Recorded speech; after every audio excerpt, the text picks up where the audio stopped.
Look how far we've come, all the things we've done. Did it all with love, beauty from the bottom up. All I want is you, you're my favorite view. But there's nothing more, girl, you make my heart beat. And we are back. Welcome back, you mystical bitches. We're doing the same episode, part 2, but we had to take a break. We had a really gross lunch. Your lunch was fucked up because your lunch is always fucked up. Always. You got crispy onion strings instead of actual onion rings. Yeah. It was like the topping they put on a burger, but hundreds of them in a box with no dipping sauce. I was promised a specialized restaurant-made dipping sauce. And you got none of it. I got none of it. I just got dried, crispy, sad onions. Yeah, people are like, I hate my job. Fuck these people.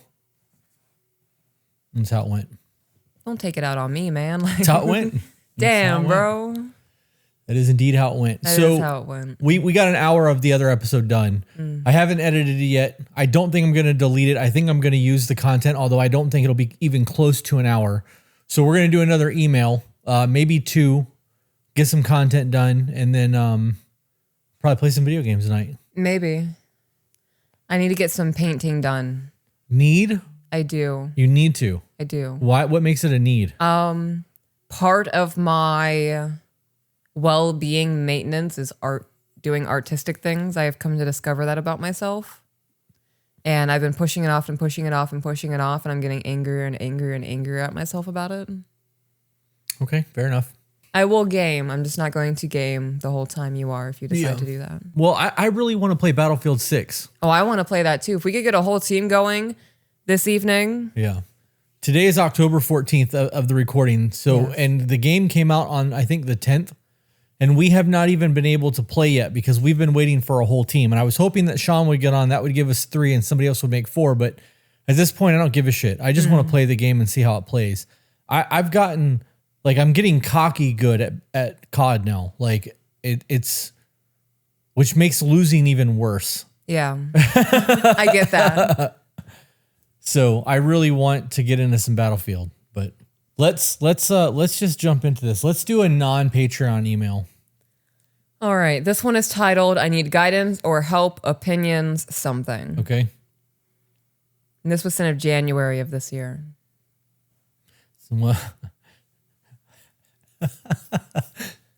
Hopefully you still need help. Fuck. Somebody will get something out of this. I'm sure. I'm going to be honest. This is kind of like my private messages. Yeah? Yeah. You have messages you haven't opened for months? Yeah. I hate that. That stresses me out, man. It's just kind of across the board too. Like the important people get my attention every day. I have combined in my women's groups, I have about 45 women. And 39 of them have private DM access to message me. Yeah. So it takes a lot of my resources. I check those messages all the time. Yeah. But otherwise, I just clear notifications. Yeah. All right, ready? Yep. First off, I just want to start out by saying how much I enjoy watching your dynamic and the love you have for each other. I, 28 female, have been with my husband, 36 male, for 6 years as of December 2024. We are about to celebrate our first year of marriage at the end of February 2025. Okay, so that came and went. Damn near 7 years together now. Yeah. I would love an update email. I know the old saying goes the first year of marriage is the hardest, but I have a feeling that it shouldn't be as hard as it has been. I actually don't agree with that. I agree with you disagreeing with that sentiment. If you do everything that you're supposed to do about getting married and you actually do your due diligence, the first year of marriage is amazing. It's like the honeymoon phase. Just starting all over because now it's going to be, we're on a whole new adventure together. Right. Yep. It's official now, right? Like, right. Marriage isn't the ending, it's the beginning. I need your help or guidance or just information that could help me not feel so at fault or crazy about some of the things that are going on. I just don't know what to do about going about all of this with my husband. I don't know how to tell him all the things that make me think about leaving. Here's everything, and sorry if it kind of jumps around. Okay, I want to pause there for a second. For me, thinking about leaving is an extreme, right? Like that is a very final decision, no going back. Discomfort of the change of ending the relationship is less than the discomfort you're experiencing currently in the relationship for you. For us, divorce is off the table. That's not an option. Leaving's off the table. Right. So there is never a thought of, oh, he just did that and now I want to leave. It's, well, that sucked. We're feeling however we're feeling. We're going to feel better in 45 minutes when our nervous systems calm down. We're going to reconjoin and then get dinner. Yeah, life will go on. Right. So when I hear all of the things that make me think about leaving, I'm inclined to like dysregulated emotions, maybe overwhelmed from the emotions, not sure how to process them, maybe feel them very intensely. If you're thinking about leaving, you're already living your relationship 1 foot out the door. That's true. All of that is me guessing. I am not a psychic. No. I am not trying to tell the emailer how they're feeling. I am trying to predict what happens. I want to see if I'm right. We all do that, especially in movies. Our chat is going on about the time frames of, when relationships should get hard. And somebody said, I feel like after 5 years is when it gets really hard. Your relationship gets hard when you make it hard. Correct. That's what it comes down to. You can have an amazing relationship the entire time you're in a relationship if you're willing to understand that you are with a flawed individual. You yourself are a flawed individual, and you are trying to coexist with another universe for the rest of your life together. And sometimes the days are going to suck, but that doesn't mean that your life sucks. It means that you're having a bad day, or you're having a bad moment, or you have a disagreement, because sometimes you're going to have those. Life goes on. You have to learn to love and have grace and forgive and like not hold on to resentment and to do things that's going to make your life better. If you're not doing those things and you are holding resentments and you're having the grass is greener on the other side and you're looking at the people that you work with now and you're comparing your relationship to other people's, your shit's going to get hard. You chose that. Yeah. Here's everything, and sorry if it kind of jumps around. One thing recently that got my blood boiling was talking about having kids. Okay, so I want to pause here. Don't know where this is going. First time I'm seeing this email. Right off the bat, that's a conversation that needs to be decided upon before a relationship even continues to formulate the foundation of possibly continuing a long-term anything. And you need to be honest about it. Yes. I don't know. I haven't read this either, but I'm willing to bet that there's a discrepancy that's had because someone's not being honest about what they want. I'm just guessing. Let's see. Okay. This is kind of stupid, but now I feel like we're Nancy Drew. I don't know who that is. She's a book detective. Okay. Fictional stories for like teen girls. And then my mind went to going on a bear hunt. All right. This is something that he and I both went back and forth on in the very beginning of our relationship. But as time went on, I kept saying I wanted kids. He always talks about our kids and how we would raise them, which we both agree on parenting styles. Okay, so they have been together for 6 years, and they were getting ready to celebrate 1 year of marriage. That's a really long time to figure out whether or not we're having kids. Right. Well, and that's also a long time to not actually have kids. Right. Did they say how old they were? She is 28. He is 36. Okay. Back in September of 2024, I had a breakdown moment where I cried, and it hit me that I want kids of my own. I'm going to pause again. I'm so sorry, guys. Breaking down. I had a breakdown moment where I cried. This is a very important, very impactful life decision. You get to live this life once. So if you want to have children, you need to be with somebody who also wants to have children. You shouldn't also make that decision from a fucking meltdown. I agree. If it was a breakdown, like you're having a manic moment and you're breaking down and you decide you want kids in that moment, but you've always been against it, I agree. If this is something that you've been secretly thinking about and you weren't honest about it, like my husband said prior, sometimes people aren't honest about those kinds of things, and you were hiding it, and then you had a breakdown because you've been repressing this for so long, and it dawned on you you're almost 30. No children yet. Yep. I told him about this, and he didn't give any pushback. But now he's more concerned about money and having a massive house and making sure I am in fit shape and losing weight before I have any kids. There's a whole lot to that statement. Mm-hmm. There's a whole lot to that statement. She just jumped from like 4 different things. First one was he's more concerned about money. Right. Kids are expensive. Yes, that should they be a are. concern. You shouldn't have kids if you can't afford them. I agree. If you're living paycheck to paycheck, right now is not the time to be having children. Right. Next one was having a massive house. Yep. So if you're living in a studio or a 1 or 2 bedroom apartment and he wants to be able to have a big backyard to provide the kind of child he wants for the children, I agree with that. Valid argument. Right? Okay. And the next one was making sure I am in fit shape and losing weight before I have any kids. That doesn't make sense. It does. There's a degree of it makes sense because if you're overweight, it could cause problems with the pregnancy. Mm-hmm. I was 100 plus pounds overweight for all of my pregnancies. First pregnancy, I had a miscarriage. Second pregnancy, I went into preterm labor 14 weeks early, gave birth 12 weeks early. And my third pregnancy, thank God nothing went wrong. But I was preeclamptic with her. I don't know what that means. Preeclampsia, I couldn't tell you right now. It's after birth with blood, I think. Or there's something going on there. It may have been pre-diabetic. I think I was pre-diabetic, not preeclamptic. Preeclampsia. But all of it was based on my weight.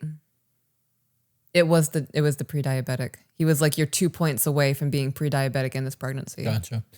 Okay, so all 4 of those are valid points. The last 2 are arguable points. Right. Because if you're only 20 pounds overweight, you're going to gain weight during pregnancy anyways. Mm-hmm. So there's a whole lot that we could get into in that, but let's just move past that. Because for the most part, I could make a valid argument for all 4 of those things. Right. So let's just move past that. And it's also speculation on our end. We don't know what their finances look like, what their housing is like, if she's only 15 pounds overweight or 80 pounds overweight, whatever the case may be. Right. Preeclampsia is related to high blood pressure, according to the chat. Oh, I did also have that. Yep. Yeah. I was a mess during my pregnancies. With my daughter, I was at the 300-pound mark, and I kept climbing. Before we pick back up, if you guys are watching this on Patreon right now, you need to go and click on the video. There'll be a little YouTube thing that will pop up after you click it. Click that. It'll take you to the YouTube channel, which is where we're live, and you'll have a whole ass chat so you guys can interact with the 80 people who are currently watching and have the conversations, and we can see your comments. Because right now I can see that I'm getting notifications on Patreon that people are leaving comments about the video, but I can't see the shit. Right. Go to YouTube. Do that. And for those of you who didn't catch today's earlier recording, it went private because there was tech issues, and I don't think it's going back up. So tech shit happens. I apologize. Okay, back to the episode. TH Homestead brought up a magnesium drip. I also went on that. The more people talk, the more it's like, this was almost 8 years ago for me. Yeah. So it's like I'm finding things through the haze. It's crazy how that works out, isn't it? Yeah, I also forgot, like in the moment, it was very traumatic for me going through all of that with the children and the pregnancies. But also, time is the master healer. Crazy. It also goes to show how the brain divvies up storage space as time goes on. Yeah. Well, you tend to let go of things that are no longer relevant to your life. Right. You know, you only have so much bandwidth. Mm-hmm. Eventually, you have to start deleting files. Right. A lot of it in there is Britney Spears, too. Yeah. Well, I mean, that's an easy deletion. All right, continuing. He is constantly making comments that he wants me to get back in the gym and be fit before having any kids. And I feel like he's not happy with the way I look and is just making excuses for when he himself also needs to get back into the gym. So that's an assumption and blame. On whose part? Hers. Okay. She assumed that that's what he wants, and she's blaming him for also being overweight. I feel like he's not happy with the way I look. So that's the... I feel. Right. Right. That's the assumption. It's an assumption. And then you said making excuses for when he himself needs to get back into the gym. Right. That's placing the... Yep. Now she's throwing shade at him. I'm going to pass the blame stick to you now. Right. Because he's also overweight. Okay. Yeah. He constantly makes me feel bad. Wait, let's talk about the gym thing for a second. Okay. That whole situation right there proves that she's not actually had the conversation with him. Yeah. So she is purely in her feelings, making shit up. Okay. And if she feels like he also needs to go back to the gym because he's put on weight, instead of having a discussion with him about both of them going to the gym and getting their life together, they're now going tit for tat because she's hurt over the fact that he wants her to go back to the gym.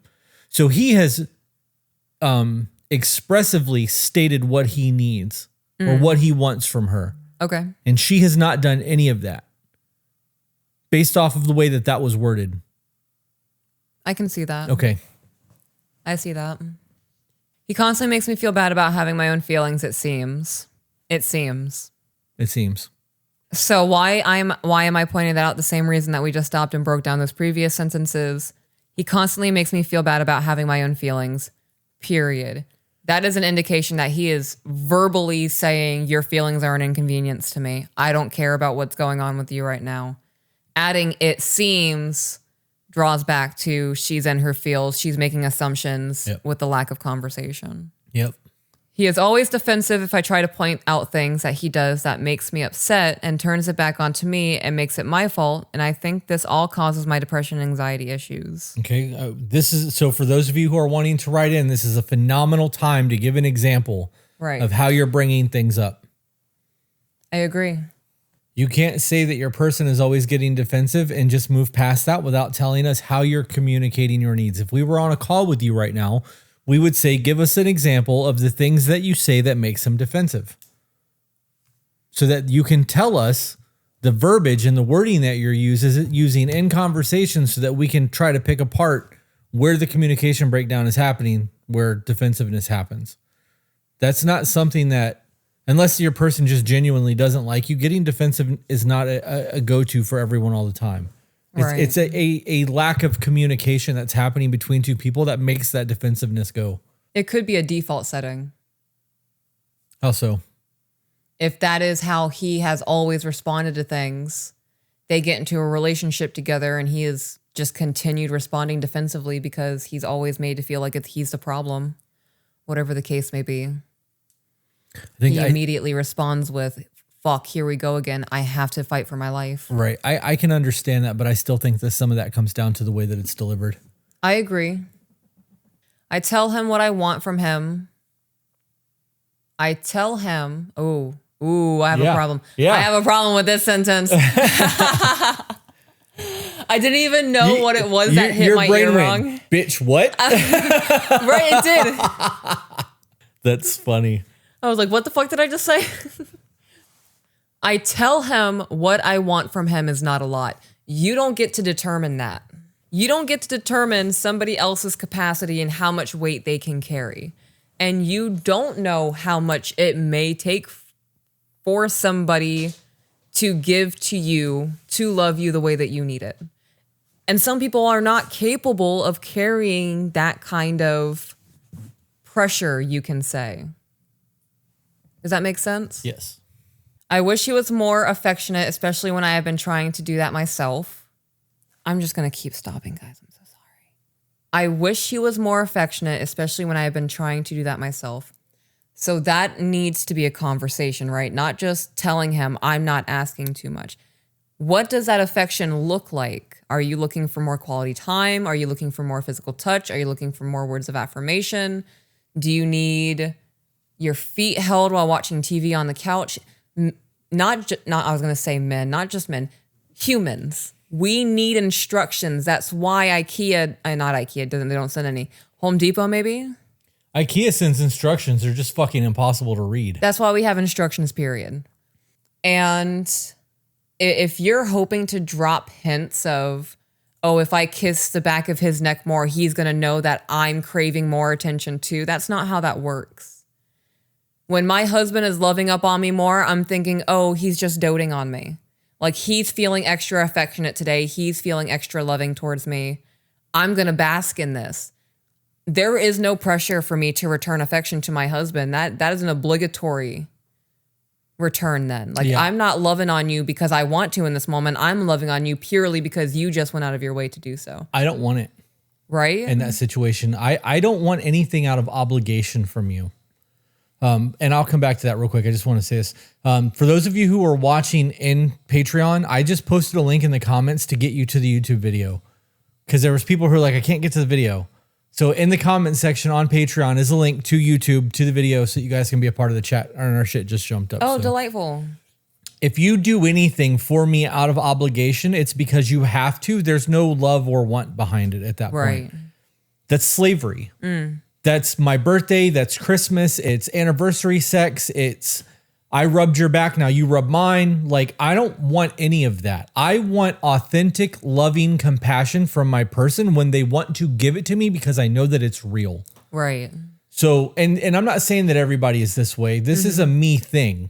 So in that situation where there's an obligation of a tit for tat, I don't want it.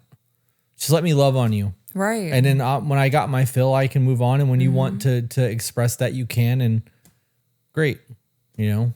Right. And like you said, get your fill. You loving up on me is not just about filling my cup. No. There's an energy exchange there. There is a give and a receive. And there's always appreciation in the moments when that's given. Fuck it. I'm going to say it. It may sound selfish. When I love up on you, it is a little bit of a selfish thing. I want to touch you. You're my man. Are you fucking kidding me? I'm gonna lick your biceps and suck your toes, whatever. I don't know, whatever you let me do. Let me get in that hole punch in the back of your ear and blah, blah, blah, blah, blah. God, that sound would be so bad. I know that it makes you feel good to have that kind of attention. Absolutely. Right? That's me being goofy. I do other things. But it is very much I'm doing this because loving on you makes me feel good because I know it makes you feel good. Right.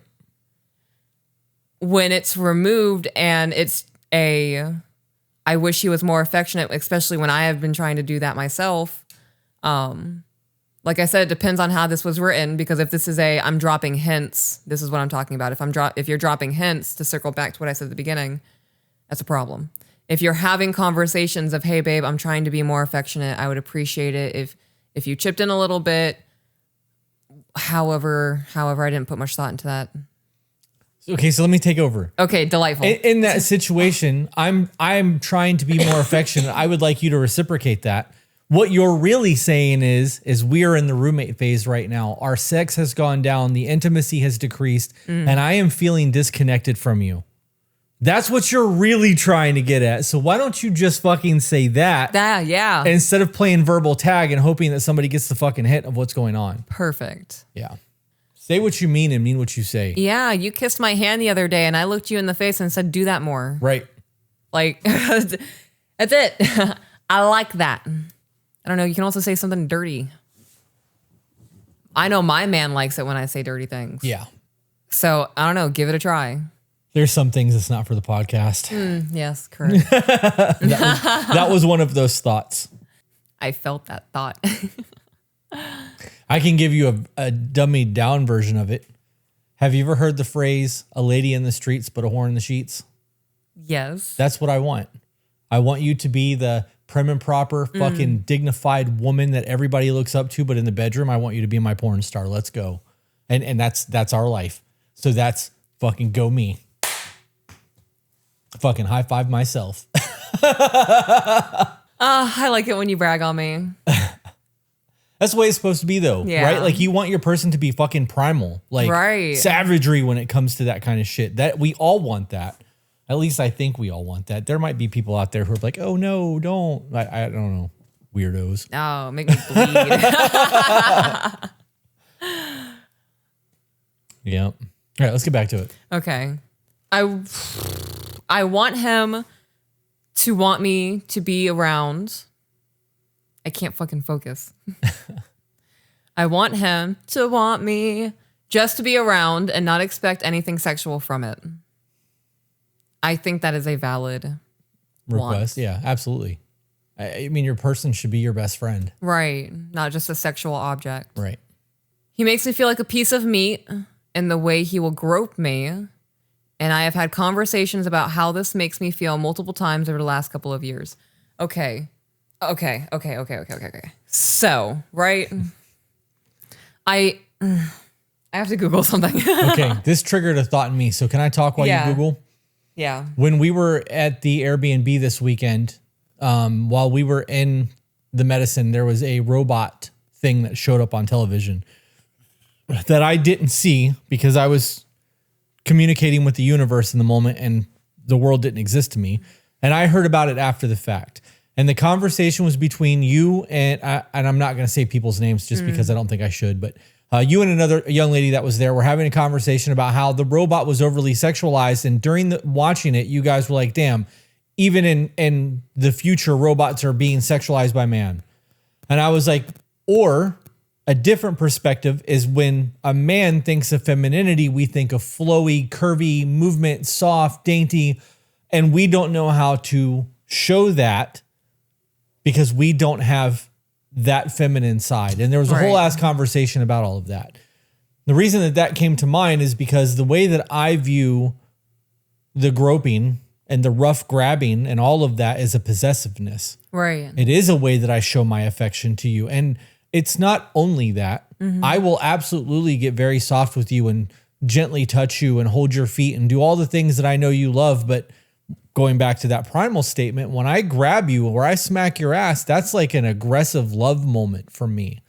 That's not a, how do I word that? That's not a, that's primal. Like it's in that moment, I'm seeing them hips and I'm like, get over here. You know what I mean? Like that's how it feels. Yeah. Right. And that's how it's supposed to feel because in that moment, that's all that matters to me. Right. So you can't say that that's the way he views things or he only wants it because he does that. There are other things that men do to show that we appreciate and want you, like paying bills or killing snakes or whatever it is that we know that we need to do to make you feel safe, secure, and happy.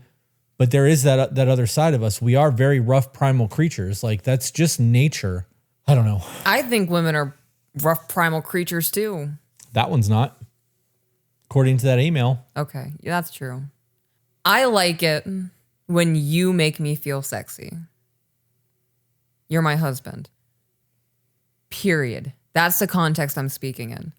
When you smack my ass, I know it's a primal thing. And that reaffirms in me that I am taking care of myself in a way to present myself to be pleasurable for you. Right.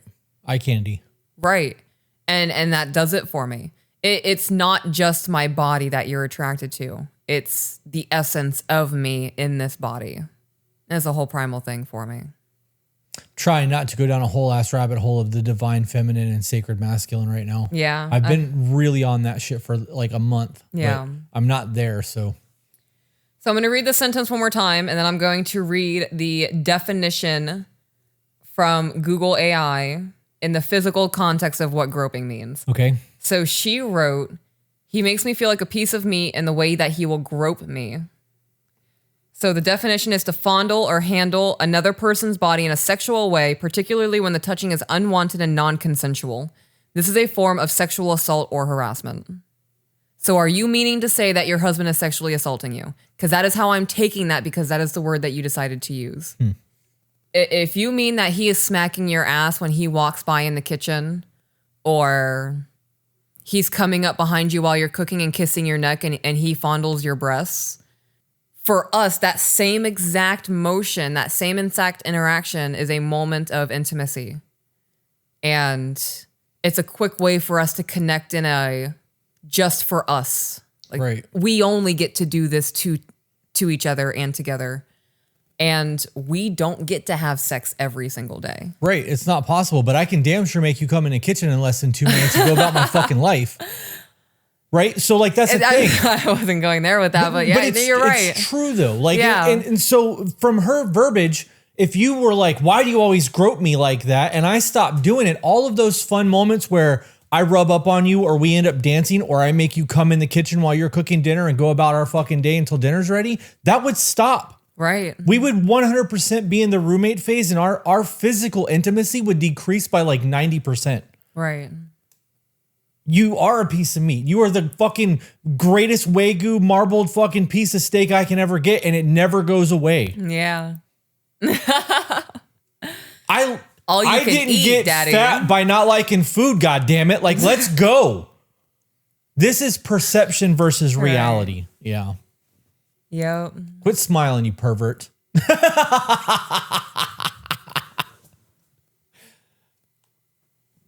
That was pretty accurate. That was accurate. I was going to combat that and pretend to be offended, but Yeah. you right. I'm nasty as fuck. I get it. I love it. And I hope that wasn't too vulgar for you guys. I'm sorry if that was a little bit too much information, but that is the reality of things. Right. Now, if your husband is actually sexually assaulting you and you have told him to stop sexually assaulting you, you need to get the police involved. You need to get out of that house and you need to divorce him. I don't think that's what's happening, though. I agree. I think that was a demonizing word to use to make him look bad. I actually think the same thing. I think that she wants to be romanced. Right. And she doesn't view that as romanced. And I understand that there are different needs and different times to create different experiences in the human experience, but sometimes that could be romance. So if you allow it, that could be some nasty fucking you could rekindle a whole lot of shit there. But there's nothing wrong with buying chocolates and having other intimate moments as well. You know what I mean? Like, I don't know. What you doing over there? I'm doing you. Mentally? Fuck. Yeah. I just want to take a second for everybody who is listening right now. We are currently live for our Patreon, and there are some things that have been left in. Imagine what's been left out. Right. If you would like to see all of the behind the scenes, join our Patreon, patreon.com/tobebetter. Quick shout out to Soul Story. I'm trying not to say real names. I want to say it's Soul Story, but I saw her hyping me up. Yeah, Soul Story. I appreciate that. Like, girl to girl, thank you for seeing that I'm happy. We really do have one of the coolest communities I've ever been a part of. Yeah. And real shit, like I pay for, I think 5 Patreons right now, 4 Patreons right now. Mm-hmm. So I'm a member of a lot of other communities that I gain knowledge from, but none of them have a community like we have. Right. Like the Discords in there are normally dead. They're not active. Our Discord's fucking thriving. Yes. There's not a lot of Discords where people play video games with their patrons. Like it's just not, I don't know. We have a very unique situation. It's really fucking cool. Peach over here trying to get her mind out of the gutter by peddling Patreon. I see what you did there. Yeah, it's like thinking about grandma to get rid of the boner. That's funny. I've had multiple conversations about how the groping makes me feel multiple times over the last couple of years. He tells me that's just how he is when he is showing his affection. I feel like everything that you have said up until this point kind of adds validity to that is how men show their affection. It is. Okay. It is. And we can even take the sexual aspect away from this. You look at any teenage boy and the way they are with their friends, they hit each other. Yeah. They Wrestle. They roast each other. Like there's shit talking. They'll hide shit from each other and be dicks to each other. Like take it even further. They act that way with their sisters. Yeah. That is how we show like it's an aggressive thing. Mm-hmm. And this real shit, this actually stems down from lack of emotional intelligence and poor parenting. Because if parents taught young men how to emotionally regulate and describe what they're feeling, they wouldn't do that shit to that degree. They would save the physical aggression for physical aggression, and they would be able to articulate their love and compassion in other ways. Or be playful. But because they don't know how to do that, it always goes back to wrestling and doing those things. So for him to do that, maybe that is just how he shows affection. But I'm also willing to bet he does a whole lot of other things. I agree. Like making sure your fucking oil is changed, or, you know, if you freaking start screaming because there's a spider in the bathroom and he goes and gets the spider out of there. Keeping you safe in public. Could be a whole lot of things.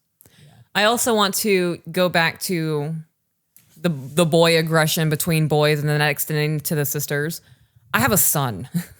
The amount of times this little 7-year-old ball of boy energy has run up to me and punched me in my thighs, hit me with like a Superman pose and just run away. Like that is his... It's affection. I'm thinking of you right now in the moment, mommy. I'm having a blast and playing. You're in my little world right now. And now I'm gone. Yep. Yeah. Take it a step further. The way that men connect with their children is through wrestling. Yes, it is playtime. That was scientifically proven. It is. That male bonding with their children is through playtime, wrestling, cute aggression. Right.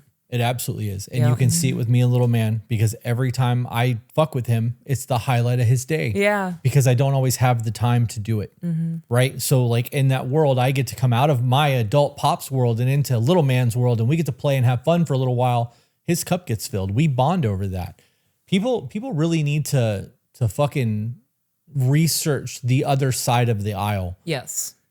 Men Are from Mars, Women Are from Venus is a very good book. Yeah.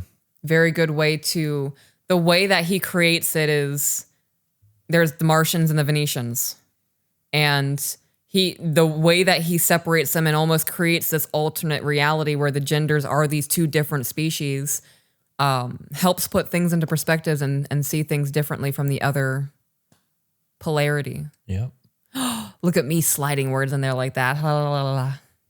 I want him to not make me feel like I'm supposed to be a housewife in the 50s. What's wrong with being a housewife from the 50s? What's wrong with being a housewife, period?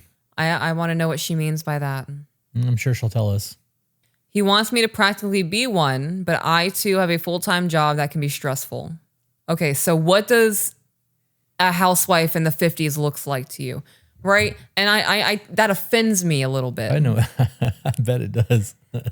Right? Because I recognize that I say right as a way to pause so I can get my shit together Better than before I saying, keep talking, right?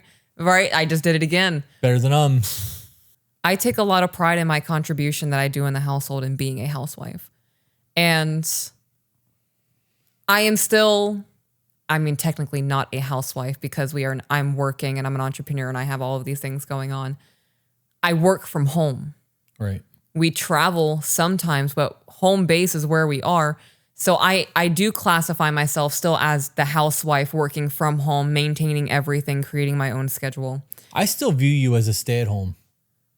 Oh, that makes me feel good. I really do. Like, okay.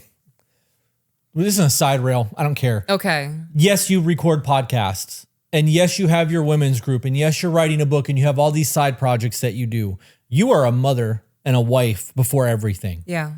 And that's not ever been compromised because of the podcast or because of work or us traveling or whatever the case may be. You don't have a 40-hour work week in terms of work anymore.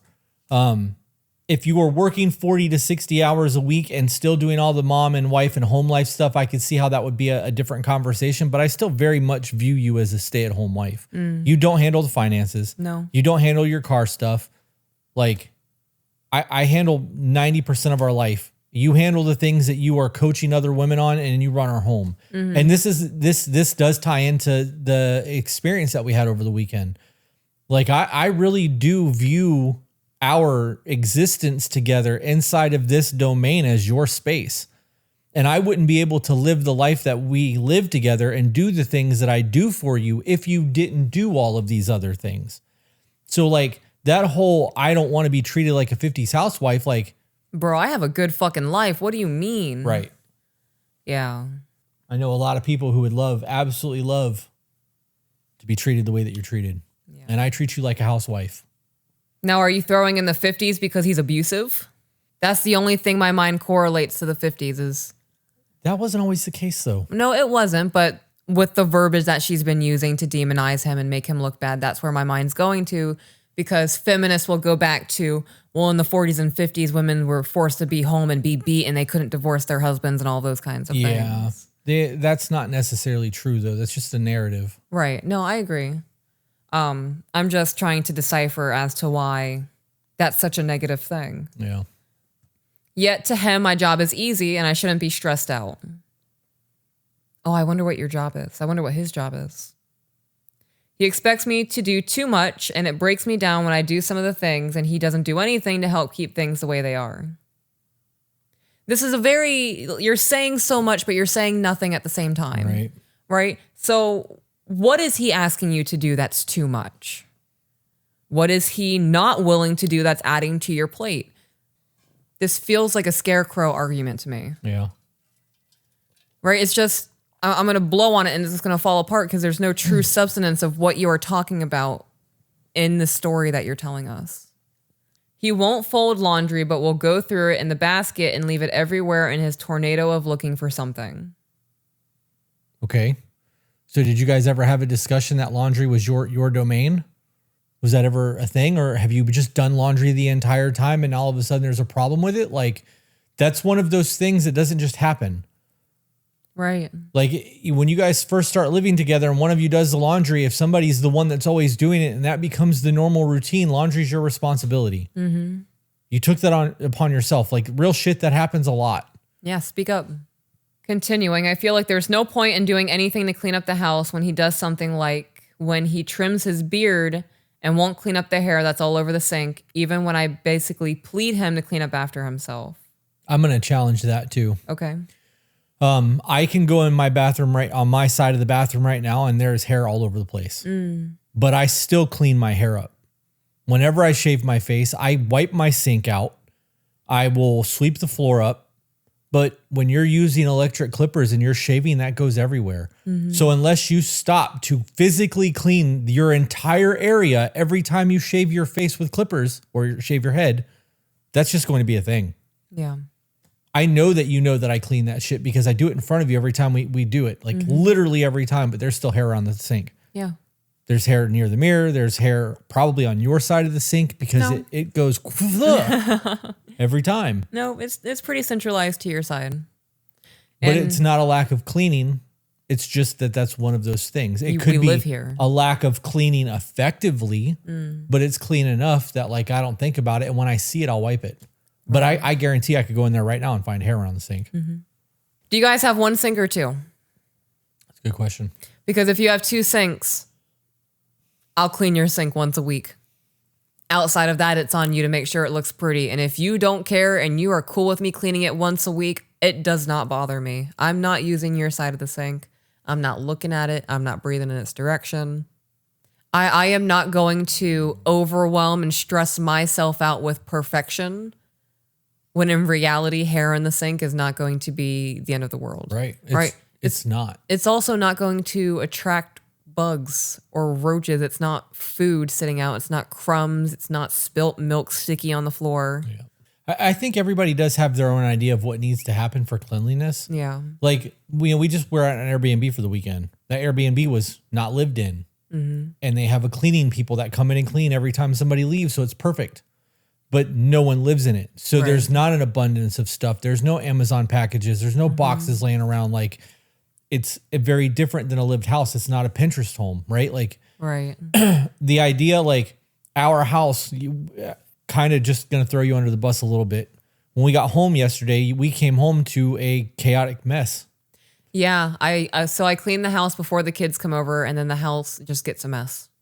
And I try to spot clean, but you know, we get Amazon packages throughout the week and like every week there's a reset and then at the end of the week, it's a fucking mess again. Because we live here. Right. And we were also leaving for the weekend and it was between me packing and making sure I had everything for the weekend or spending time cleaning the house before we left. Right. And you kind of had a meltdown. I did. No, I did. I did have a meltdown. Well, I wasn't going to throw you under the bus. So. Well, you just said I'm going to throw you under the bus. Yeah, a little bit. Because I was bringing up the fact that you were stressed out about it. None of this matters to me. Like we live here. And would it be cool to not have like clutter? Sure. But we also like having the things that we have. So like, where's the balance in that? We just never buy anything ever again and never leave anything out and like live like we belong in fucking hazmat suits. Like, fuck that, dude. I want to enjoy my life. Yeah. So this whole like, are we going to really fight over hair on the sink? No, we're not. Like I'll say some shit if there's food left out because I refuse to live in a house with bugs. Right. That's a very different conversation, right? I don't know. I don't get it. I really don't get it. You fucking live in your house. Right. Somebody in the chat said he lived in home is way different than a dirty home. It really fucking is. Like, and so like Peaches will do our floors a lot. We have a dog. She brings dirt in all the time. All the time. And if I notice dirt on the floor, I will stop what I'm doing and quickly sweep the floor up because I don't want nobody to step in that. we don't have people over here. Carrie is literally the only person that ever comes to our house, and like, Yeah. she's not worried about it. I'm not worried about it. So like, She wears socks. So. right. We're good on that. Yeah. But if I see something on the floor as I walk by, I'm a quick like spot clean that shit. But you do the floor a lot. Like you clean the house on a weekly basis. I don't need to go and do all of that shit. Like I could leave all of that on the floor, and it's not going to hinder our life in any way, shape, or form. It's just I see it, I get it kind of thing. Yeah. I don't understand why people choose to fight. Zach said the hair on the sink isn't the issue. She just does not like where her life is right now. She's probably emotionally, mentally exhausted. She feels unseen and unheard, and she needs something from him. Right. We touched on that earlier. Yeah. She's not saying what she needs. She's beating around the bush. They're not having the discussions. We touched on that right at the very beginning of the episode. Yes. It also just dawned on me that this feels nitpicky. So I'm going to go back and read. He won't fold the laundry, but will go through it in the basket and leave it everywhere in his tornado of looking for something. I feel there's no point in doing anything to clean because he trims his beard and won't clean the hair. He won't even offer to help me with the house chores, but will surely bring up the 3 times he has cleaned in the past almost 5 months of living together, or 5 years. I apologize. He will surely bring up the 3 times he has cleaned in the past almost 5 years of living together. And that apparently just trumps everything that I have done in the last almost 5 years. Keeping score. Okay, so how did we go from, can you help me fold the laundry, to, well, I did the laundry last September. Well, fuck you, I do the laundry every single day. You know what she didn't bring up? What? Cooking and dishes. Wonder who does that. Oh, that's the next thing. Oh, did you bring up car maintenance? We'll see. Babe, bill pay? We'll see. I don't know. Okay. He won't even offer to help me with the house chores. But what does he do when you say, babe, can you help me with the house chores? Right. So you are looking for this man to just read your mind and wait on you hand and foot. Like you just want to be taken care of. That's what I'm getting from this at this point. You don't want to have to say anything. You don't want to have to verbalize what you're looking for. You want him to just look at you, know what you need in the moment, and tend to it. You know the laundry's not done, but you're not going to do it until I say, hey, babe, can you go get the laundry done? Because I do the laundry. I do the dishes. You know there's dishes in the sink, but you're not going to touch the dishes in the sink until I say, hey, babe, I'm busy. Would you mind tossing everything in the dishwasher? You're right on the sink aspect. I tried to do the laundry for you and I got in trouble. Yeah. That's true. I do have to ask for help more on that, though. Yeah. Yeah. I don't mind doing laundry. Right. As long as I don't have to fold it and put it away, getting in the machine is easy. Yeah. I don't know. This is one of those things. Yes, Jenna, she does work. She has a full-time job, she says. This is one of those things, though, that you're right. If she has to ask, it shouldn't be a problem. Right. Squeaky wheel gets the grease. If you need something, you should speak up. Mm-hmm. Is there a true unbalanced division of labor? Right. Because I'm willing to bet that there's not. I'm willing to bet there's a whole lot of things that he does that gets overlooked because that's his responsibility and he just does them in silence. Just like he probably assumes laundry and the cleaning is her thing. Mm-hmm.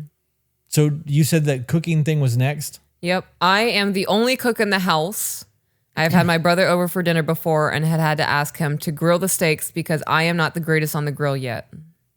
I will gladly, in parentheses, make a plate for my husband if I am making one for myself as well. Only if you're making one for yourself, though? Right. So you're only doing it out of convenience when you're up there for you. Right. So you don't serve your husband. Right. And you expect him to serve you. Right. Okay.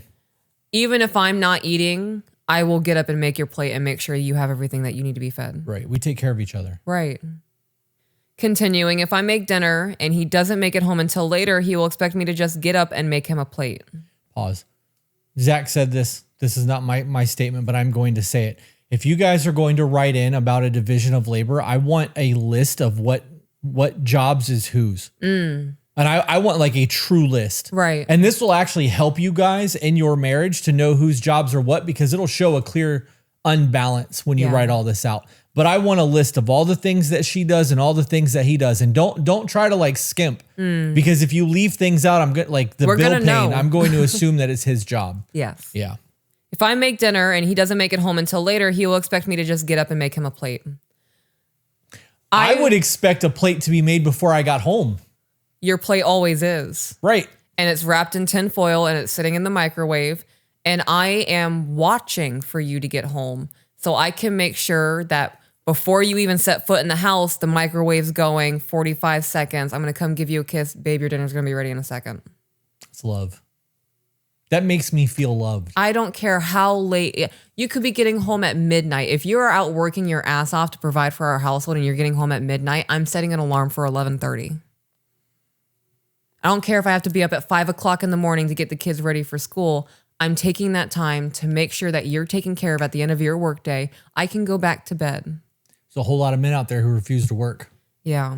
Whole lot of men out there who don't want to hold down a job, that don't want to go sweat outside and don't want to do the hard things because they'd rather be fucking lazy and have their women support them financially. Yeah. And I can feel it now. Well, she works a full-time job. I've worked a full-time job and I have done things like that for you. Yeah. I am willing to put myself in uncomfortable positions. Waking up at 11:30 at night is an uncomfortable thing to do. People will go as far to say, oh, so you're going to have sex with him when you don't want to. That's not what I'm talking about. Right. Quit going to extremes. We can have a conversation about loving somebody and being a little bit selfless. There was a time where we weren't living together and you would still come over and clean my place and cook. Do your laundry. And do my laundry and shit. Yeah. There was a whole, I'm going to take care of this man. Like you showed me that wife material before you were ever my wife. Yep. You dress for the job you want, not the job you have. Yep. If I don't, then he will just not eat for the night or will completely skip over what I made and go straight to the pantry for snacks instead of making himself a plate. So I'm going to pause there. That sounds like convenience. It's easier to go and grab the snack than it is to take everything out of the refrigerator, portion it onto my plate, get it into the microwave. If he's getting home later than normal, this man's fucking tired. That would be the night I'm going above and beyond to make sure that you're fed. I do that shit sometimes. What do you mean? Go for the snack instead of the leftovers. Because it's easier. It's easy, right? If I'm tired and I don't want to have to make a decision or think, I'm grabbing a bag of chips out of the kids' cabinet and I'm fucking going to sit down on the couch and eating Fritos. Right. There is a level of I'm fucking done for the day. Yeah. And you're not an inconvenience to me. We could be sitting on the couch together.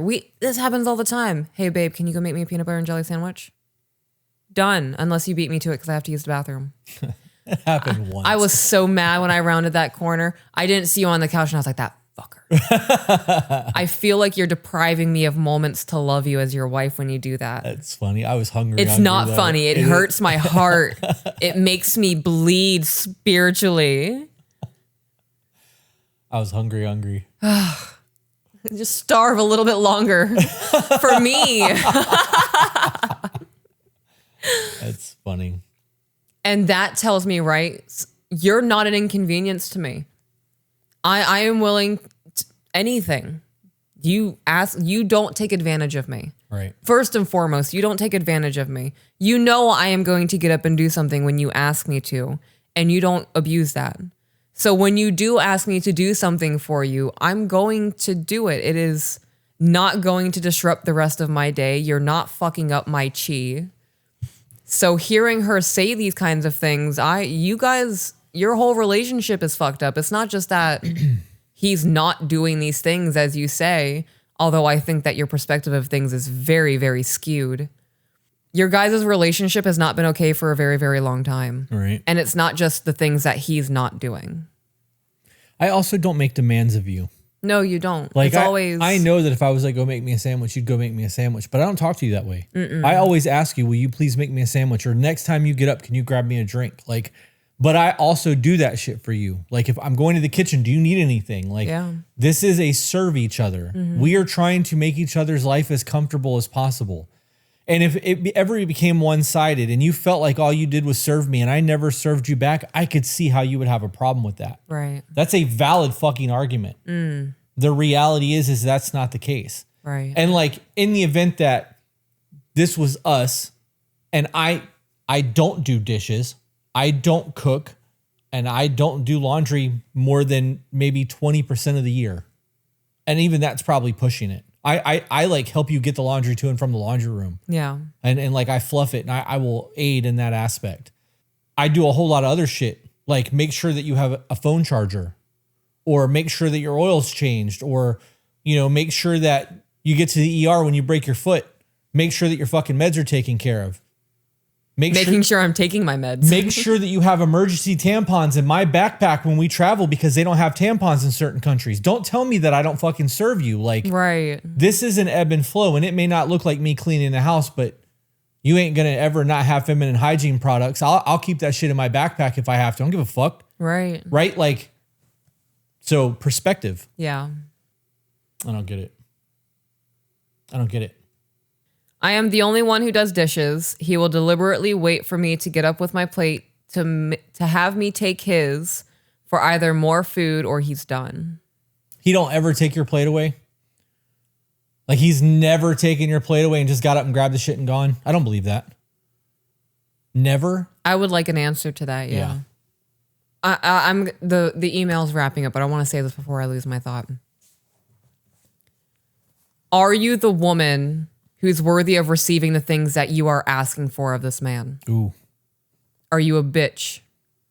Do you undermine his feelings? Do you question his leadership? Do you put him down? Do you call him names? Do you yell at him in arguments? Do you always come out on top? Do you spend whatever you want? Do you not care about finances?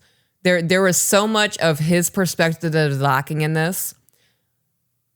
I do not believe that majority of men are just pieces of shit.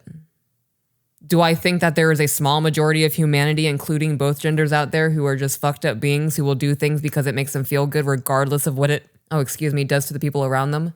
Yes. Do I think that this man is that way? No, I believe after 6 years, this man's fucking tired. The same way this emailer is saying that she's tired.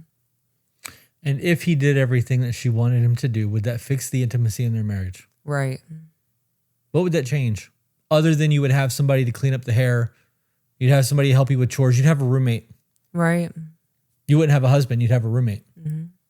There is so much more, but to sit here and keep typing all of this, I would just need a body cam just to show you a day or two in my life. I feel like he is deliberately pushing me away, so he won't be the bad guy if anything ever happens, because I feel like I'm about to crack. I would believe it feels like he's pushing you away. I believe that it's different from what you're seeing, though. Why do you say that? Because if she thinks that she's the victim in all of this and he's pushing her away just to make her look like the bad guy, she is completely negating every experience he's ever had in their relationship. He couldn't possibly be distancing self because he doesn't feel like a person in this relationship. It couldn't be that he doesn't feel heard or that he doesn't feel understood or that he feels like every time something's brought to him, he's being attacked. We see that a lot. Yeah. With all the couples retreats that we've done, like that has been a underlying repetitive thing where people have been at odds and attacking each other because they refuse to see what their partner's actually doing. Yes. Yeah. I would also say that her behaviors are also pushing away, knowing that he's coming home late at night and not trying to help put his plate together. In my mind, that's distancing. Yeah. You should want to greet your man lovingly and warmly and have his food ready for him. I would feel a certain kind of way if I came home super late and you were in bed and I didn't have a plate in the microwave. All the lights were off in the house. Even that, like, so once in a while that wouldn't fuck with me, but like if that was a norm, if I came home and all the lights were off and there was no plate in the microwave and you were sleeping and that was my routine, that would destroy me. It's like you're a fucking ghost. Right? Why am I doing this? But like once in a while, it wouldn't bother me. But like coming home and there never being a plate in the microwave with like ready to go for me to just hit one, fucking eat and go to bed, that would bother me. The other way around, coming home and you never being awake for any of it would really fucking bother me. I like, granted, we personally don't do that. We don't try to ever go to bed without each other. There have been a couple of times where like something has happened where one of us has been out later than the other. I always try to wait up. I'm sometimes I'll fall asleep like watching TV in bed or whatever, but like I do try to stay awake. I don't want to not hear about your night. I don't want to miss a phone call in case of a fucking emergency. Yeah. Like I understand that that's our existence and that there are people out there who work late and that's just the way that they live their lives. But I couldn't do it. Is that the end of the email? No. Okay. You ready to continue? Yeah. He has even brought up thinking about separating from me a few months ago when we were fighting, and that has been heavy on me ever since. So there's some truth in that. Yes, there is. So now we find out that they're actually fighting on a regular basis, right? Yep. To the point where he's actually considering leaving. And that says a lot because she hasn't said that in this email. Right. She's just upset at him. She hasn't said she's wanted to leave. Right. I wonder what his side of things looks like. Yeah. You can't just say something like that to your wife and not expect it to weigh heavy on her for a long time. My depression has been bad and I am not motivated. And when we had the last spat about the kids thing a week ago, I pretty much told him that if he doesn't want kids, then there is no reason for us to be together anymore. And that was when he knew I was upset. Now he is trying to play nice and is constantly asking me what's wrong and trying to be sweet to not sound like the bad guy. And I feel like he is manipulating me all the time to make me feel bad for everything, or make me feel like it's my fault. Okay. No. You have to back up. There's so much that we have to pick apart in that. They had an argument about the kid thing. What did he say after that? What did she say after that? The last thing was... I pretty much told him that if he doesn't want kids, then there is no reason for us to be together anymore. And that was when he knew I was upset. Okay. And then... Now he is trying to play nice and is constantly asking me what's wrong and trying to be sweet to not sound like the bad guy. And I feel like he is manipulating me. That's... See, she just ran right over that whole thing. Right. The reality is he sees that the relationship is fucked up. He's giving you what you fucking want. Right. He's trying to fix things. And you're overlooking it as manipulation. Right. And you're looking at it as maybe he is manipulating you, right? We don't know. But the reality is you said that he realized that you were unhappy and now he's constantly asking you what's wrong and is trying to talk to you to fix the shit. Acting sweetly. And I feel like he is manipulating me all the time to make me feel bad for everything or make me feel like it's my fault. Just because you feel that way doesn't mean it's reality. Right.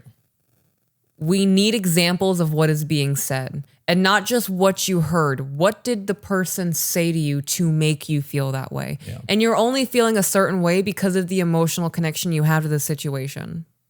Your feelings are not facts. The way you feel about the situation is not the truth of the situation. It's just the way your body and your mind is reacting to what's going on. All of that goes through is cognitive bias, your traumas, your triggers, your past experiences. There is not a single eyewitness account that I fully believe to be the truth. Well, right. And in a situation of a marriage, that one experience at most is half of the experience. The reality is it's probably only a third. Right, because there's the other half. Hers, and the truth. And the truth. Right. The kid thing got brought back up, and somebody in the chat had mentioned it too. You really want to have kids with somebody that you don't like? Like you're 7 years into this marriage and you guys can't get along and you're depressed and you think he's a piece of shit man. Right. And you want to fucking birth a child with him? Why? So that you guys can get divorced and then you can be like, he's a piece of shit father? Like... Right. Fuck up the kid's life too. I really do love him with all of my heart, but at this point, I don't think we are good for each other in the long run because these so-called little things are not something I think I can deal with for the rest of my life. Those so-called little things are little things. And if you want a kid, I got news for you. You better get used to cleaning up after another human being. Oh, yeah. And I don't give a shit that you're working a full-time job because kids are a fucking hurricane in every room that they're in constantly. Parenthood is so much harder than marriage. Right. Until they're old enough to value cleanliness. They don't give a fuck about any of that. Our kids will literally lay on crummy food and fall asleep. Yes. The amount of Ritz cracker sleeves I found hidden in our son's bed. Right. 0 fucks are given. Dinosaur toys, Legos, fucking straws, clothes hangers, socks. Those kids will fall asleep with food on their face if I didn't tell them to go wash it. Right. Like... Somebody said, hair bothers you? Wait until there's a banana smashed into the couch. You are not wrong. You are not fucking wrong. Was that the end of the email? That was the end of it. Do you want to do another one? I feel like that was probably way more productive than the first email we read. I feel good about that email. The first one that we did earlier today, I did not feel good about. I agree. I think we should do another one, and in worst case scenario, we can drop that other one as bonus content if we use it. How long have we been on? Hour and 15 minutes? Yeah, let's do one more. Let's pick another one out of that folder. What conversations should we have before children? Oh, this is a theme. I didn't see the rest of the sentence. Happy accident. Let's go. Fuck it. New listener. So this is a topic that's already been addressed in content. I haven't gotten to it yet. I apologize. Okay. So far, I've really been enjoying your YouTube videos and TikTok, as does my boyfriend. Much of our relationships and belief system align with yours.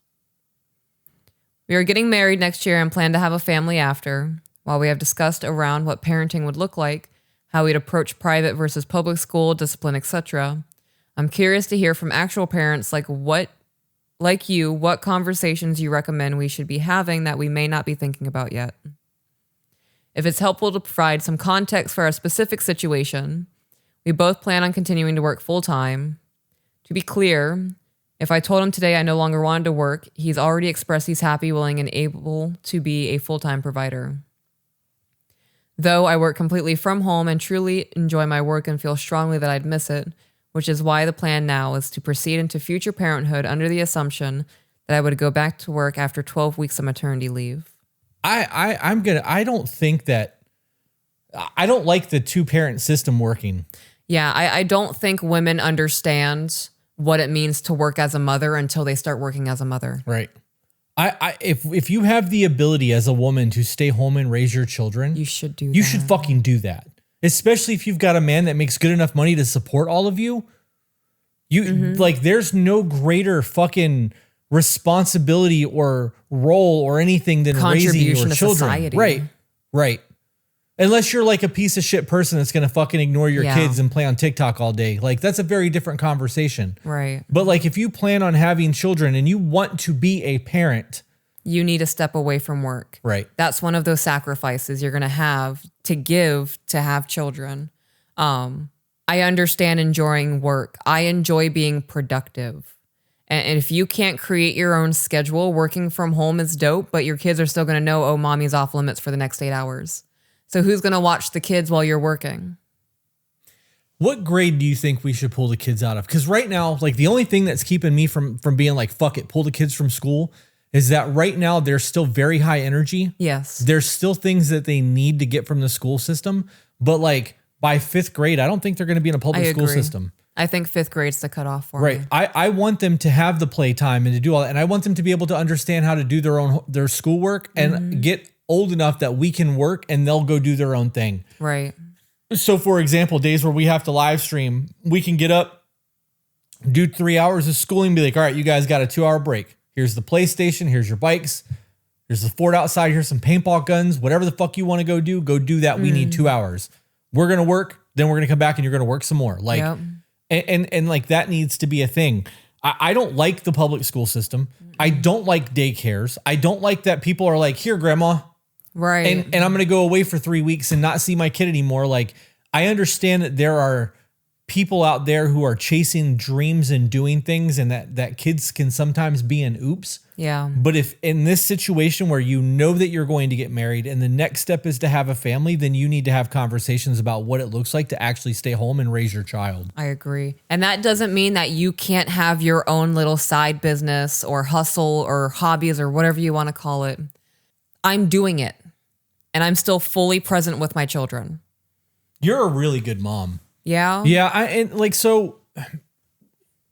Yes, I know you need to hear that more, right? Like, I think every mom needs to hear that more. Your kids love you. Mm-hmm.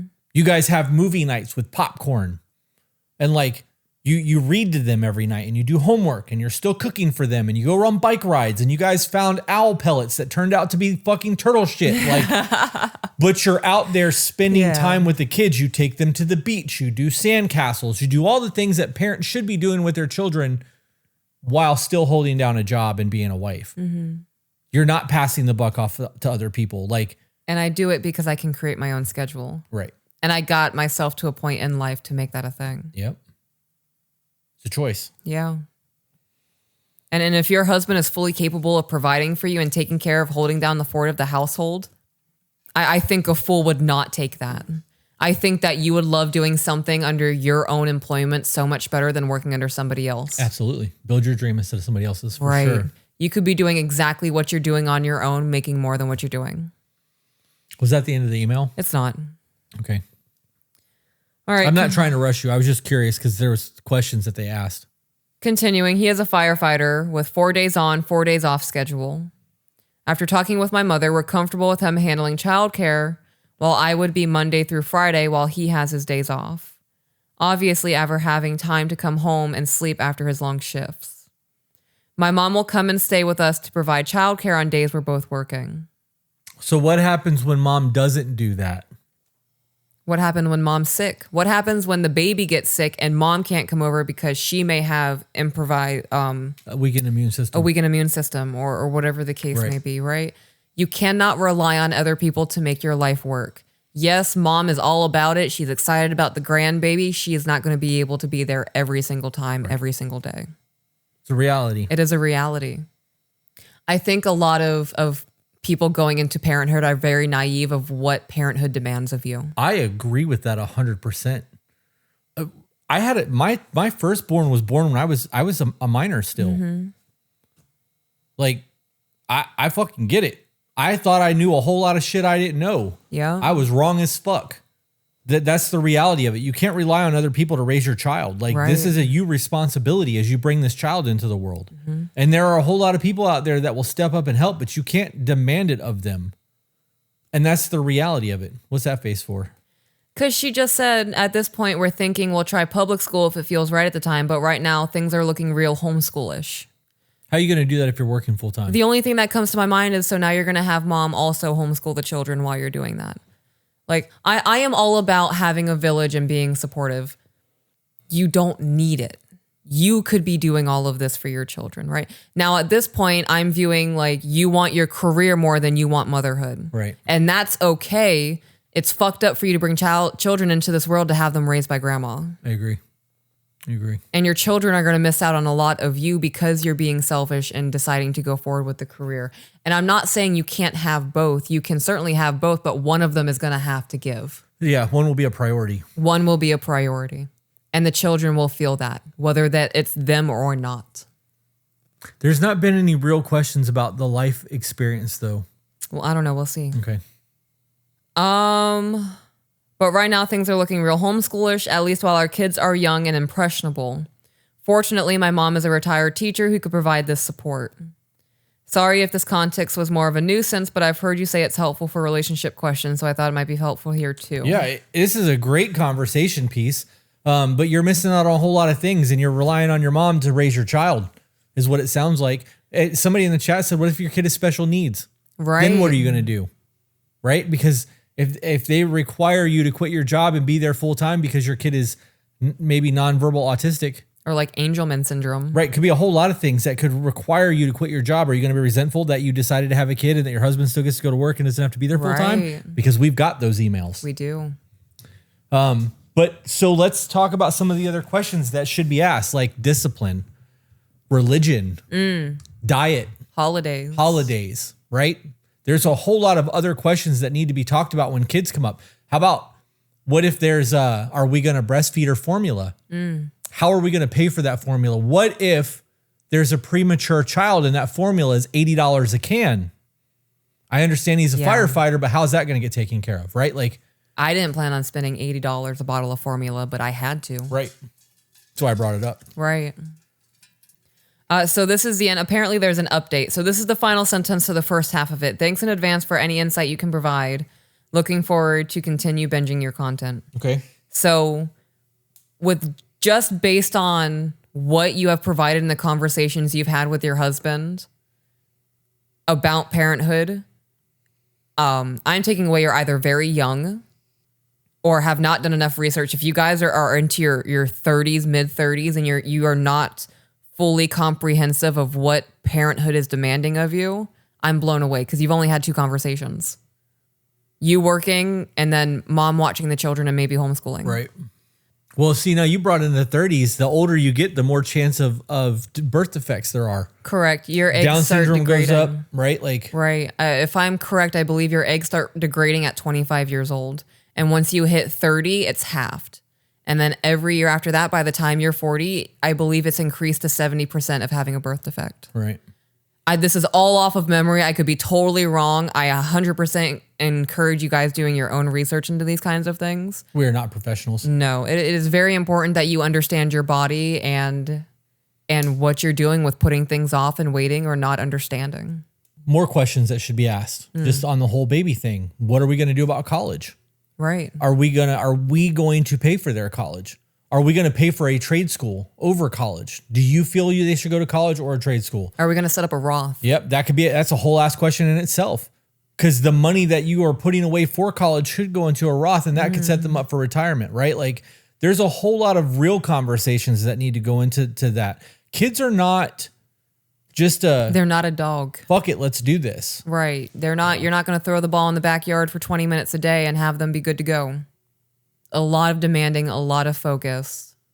And our son being born 12 weeks prematurely, he is struggling with reading and speech and math and all of these things. I wouldn't say he's behind, but he's definitely struggling. And it demands a lot of attention. Homework isn't a quick one and done. This is 45 minutes, hour and a half. And then I'm making dinner afterwards and then still helping Sissy with homework. And then we have to do shower time and bedtime. Your free time is going to go to zero, especially if you are gung-ho, whatever that word is, phrases, of continuing to work full time. It is going to be very difficult for you to find a balance in your life if you are gung-ho on maintaining a full-time career, working for somebody else, homeschooling, relying on mom. Dad's a firefighter. He's going to be gone for 4 days in a row. You're going to be putting a lot on yourself, and your self-care time is going to dwindle massively, massively, massively. What if you get called into a work on a child's birthday? Are you willing to miss that? Yeah. These are all things that happen to every parent. Yeah. It's going to happen. There's going to be times where you don't have a choice but to go to work and mom can't watch the kid and you're scrambling to find a fucking sitter, or like, that's just normal life shit. But you have an option. Right. That a lot of women would fucking beg for. Right. And I'm not saying give up having a career. You can still have a career. I'm saying you need to be an entrepreneur and you need to be in charge of yourself and your own life. All right. Be present for the children that you're deciding to bring into this world. Continuing. Yep. So this is an update from the original. Yes, this question is still as relevant, perhaps more so, as we are getting married in just a month. We hope to start a family soon after the wedding, and while we have had as many conversations as we feel like we can have prior to that, I'd love to hear from actual parents what conversations we should be having, questions we should be asking, research we should be doing, etc. beforehand to set us up for success as parents, while also nurturing our relationship with one another. I've seen too many friends go from a couple to just parents and lose sight of their relationship, which is something, Said absolutely. Right, especially in the first year. Right. So postpartum is one of those things that you need to be researching. Postpartum, everything, rage, anxiety, depression, all the gambits. We understand that the dynamics in the day-to-day of our relationship may be challenged and evolve. Not may, they will be. Yep. They will be challenged. They will be challenged. And they will be forced to evolve. Yes, right? Will be forced to evolve. This is not a maybe. This is not a possibility. It is 100% going to happen.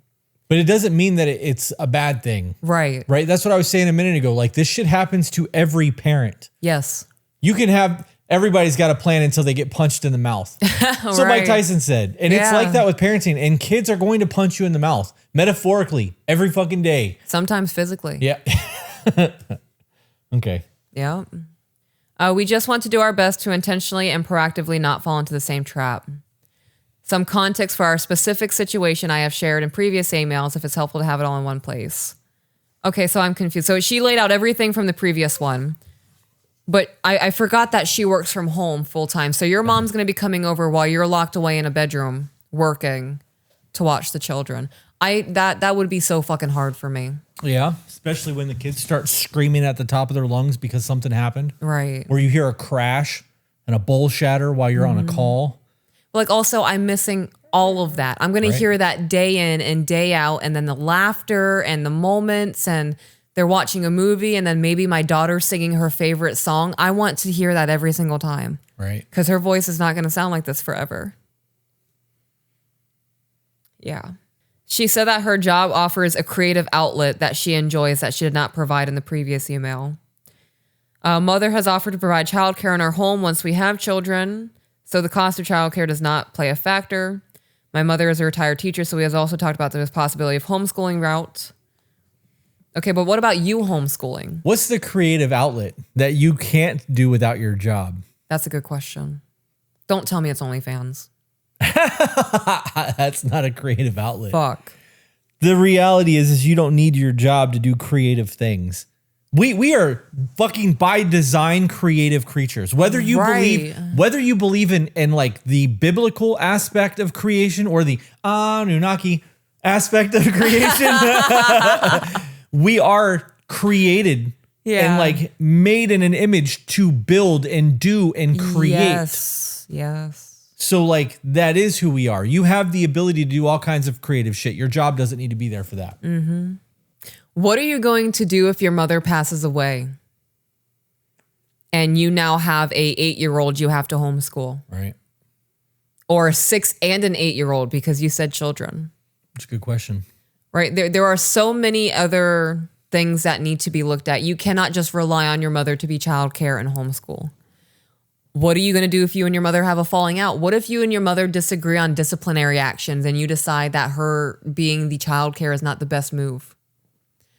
And you know your mother best and you can say that something like that will never happen. We've seen it. We've heard it in emails. We've experienced it. You can never predict what's going to happen. So we've said it. I'm going to say it again. You cannot rely on other people to take care of your children and make sure your household's running the way it should be. I think having mom with the plan is a dope idea. I think having grandmother involved is a fantastic idea. I do too. I don't think that, I don't know how long it's been since she's been a teacher. I don't know what grade she taught. We had grandma involved for a very, very long time. We had 2 under 2 and grandma was involved watching the children every single day while we worked. And after about 1.5 years, just one day out of the blue, I'm not watching the children tomorrow. I can't do this anymore. And now I'm scrambling. I have to go to work tomorrow. I have nobody to watch my children. It takes a toll on the body, especially older people. And if she's in her 60s and 70s, 1.5 years of chasing after 2 children in diapers, hunched over, making sure they're not getting into things, It's going to age her a lot. Is going to age her a lot. Continuing, being that I have autism and ADHD, my thoughts around planning for the future sometimes sends me into a spiral because there is very seldom a clear black and white right answer for anything related to raising children. Oh man, what are you going to do when you have the children? Because then you're going to be having conversations with the kids or parenting or disciplining, and there's no black and white answer for that either. Right. It's all dependent upon the child, upon the situation, the circumstance. There are so many things that go into that. So if you can't rely on yourself now to plan for the future of having children, what are you going to do when you're actively involved with the children, having to make quick decisions, be on your feet? Oh, it's a whole thing. Yeah. So if that's a concern for your autism and ADHD, I would get all of that under wraps before I even consider thinking about having children. Yeah. Jenna said she's autistic, which increases the chance that her kids will also be autistic. The reality is you can plan as much as you want. Those plans go out the window when life happens. So you want to be as prepared as possible and flexible as possible and not having to rely on other people to do something. You and your husband are going to be the union. Yes. And you are going to be taking care of a family. And if he's able to do the man shit and provide and protect and do all of that while you're able to mother and fucking teach and raise, then you've got it made. Right. Jenna said she's also depriving her mother the opportunity to enjoy being a grandma. That is a very good point. And that is true. That is a factual statement. Grandparents who have to step up and be the parent to their grandchildren step into that parent role. So they aren't allowed to spoil the grandchild and do all of these fun things and don't tell mom, although we don't do that with the children. Like we don't play that game. But having that little secret, like I know mommy is not going to be okay with you eating Pop Rocks, but here's 3. Oh, fuck me. Neck thing. It's like a jolt of lightning. I see it every time. Shout out to Kay in the chat. She joined Patreon and immediately saw the live stream and jumped right in here. Yep. Ain't nothing wrong with giving kids Pop Rocks every once in a while. The grandparents, what's the saying? Raise your children so you can spoil your grandkids, not spoil your kids so you have to raise your grandkids. Right. Yeah. I'm waiting to see my neck thing happen because I've never seen it happen. Watch. It's a whole involuntary movement. Yeah. Jesus. All right, continuing. I think I would find full-time parenting fulfilling, but I also feel like I'd lose a part of myself if I quit working altogether. Striking a balance between ensuring my future family is completely fulfilled by me and I am fulfilling myself too feels tricky, and it's hard when I'm not a fly-by-the-seat-of-your-pants type of person.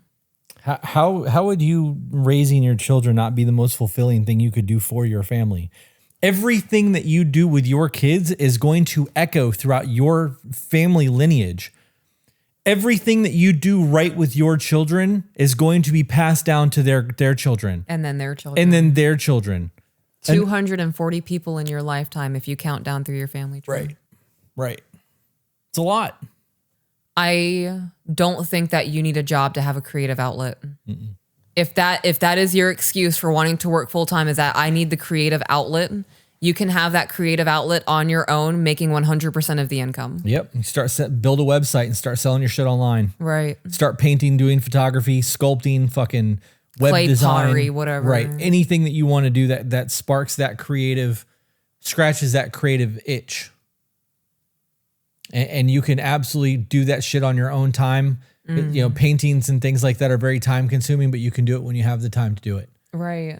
You know, and at that point you're doing what you want to do and then selling it versus taking commissions and doing what other people want you to do. Jeff and I had this conversation the other day about art. Yeah. Everybody thinks that they're going to become a tattoo artist and just tattoo the shit that they want to tattoo. And that's not how that works. No. You're going to do what the client wants. And if you're a painter, you're going to do what the client wants. Right. Unless you're a free range artist that does whatever the fuck you want to do and then try to sell what you want to do. It's two very different things. When I worked at the tattoo studio as the body piercer, I would say it was maybe 1 in 100 where the tattoo artist got to do whatever they wanted to do. It's very, very slim. Yeah. Anything you want to wrap up? Anything you want to say? No, not particularly. Do we want to drop the April Women's Retreat earlier than December? We can. I think it would give more women, like they know the dates, they'll be able to save money and all those kinds of things. Yeah. Well, that's why I said we were going to release it in December so that people had time for it. But I thought about dropping it today because we did our quarterly shirt drop this morning. Okay. I'm okay with that. I'm not going to do it today, but Okay. it may get dropped before December because it's sitting there like that stresses me out. Okay. So, we will see you guys tomorrow around noonish. I would say 11 on TikTok. 11 on TikTok and then noon on YouTube for live streams. With that being said, guys, thanks for tuning in. Remember, you are the author of your own life. So grab a pen. And we will see you on the next one. Bye, guys.